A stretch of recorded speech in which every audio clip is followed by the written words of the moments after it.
ആന്ധ്രാപ്രദേശിൽ എ.ടി.എമ്മുകൾ കുത്തിത്തുറന്ന് 1 കോടി രൂപ കവർന്നു. കടപ്പയിലെ 2 എ.ടി.എമ്മുകളിൽ നിന്നാണ് മോഷണം.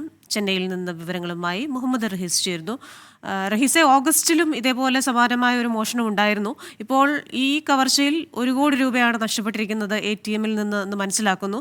ഇത് ആരാണ് ചെയ്തത് എന്നതിൽ ഏതെങ്കിലും തരത്തിലുള്ള സ്ഥിരീകരണം ലഭ്യമാണോ? എന്താണ് പ്രാഥമിക നിഗമനങ്ങൾ? ക്രിസ്റ്റീന, തീർത്തും ആസൂത്രിതമായ ഒരു കവർച്ചയാണ് ഇത്തവണ നടന്നിരിക്കുന്നത്. കാരണം CCTV-കൾ ഇല്ലാത്ത ATM-കൾ കേന്ദ്രീകരിച്ച് ആണ് ഇത്തവണ മോഷണം ഉണ്ടായിരിക്കുന്നത്. 2 ATM-കളിൽ നിന്നായി, കടപ്പയിലെ 2 ATM-കളിൽ നിന്നായി 1 കോടി രൂപയാണ് നഷ്ടപ്പെട്ടിരിക്കുന്നത്. SBI-യുടെ ഒരു ATM-ൽ നിന്നും 65 ലക്ഷം രൂപയും തൊട്ടടുത്തുള്ള മറ്റൊരു ATM-ൽ നിന്നും 35 ലക്ഷം രൂപയുമാണ് കവർന്നിരിക്കുന്നത്. വലിയ സാങ്കേതിക സഹായങ്ങളോ അല്ലെങ്കിൽ അത്തരത്തിലുള്ള ഒരു ഓപ്പറേഷൻ അല്ല ഇവർ നടത്തിയിരിക്കുന്നത്. ATM-കൾ അടിച്ചു പൊളിച്ച് അതിൽ നിന്നും പണം കൈക്കലാക്കുന്ന ഒരു രീതിയാണ് ഇവർ സ്വീകരിച്ചിരിക്കുന്നത്. അതിൽ കൃത്യമായും CCTV ഇല്ല എന്ന് ഉറപ്പുള്ള ATM-കൾ കേന്ദ്രീകരിച്ച് മോഷണം നടത്തുന്നു.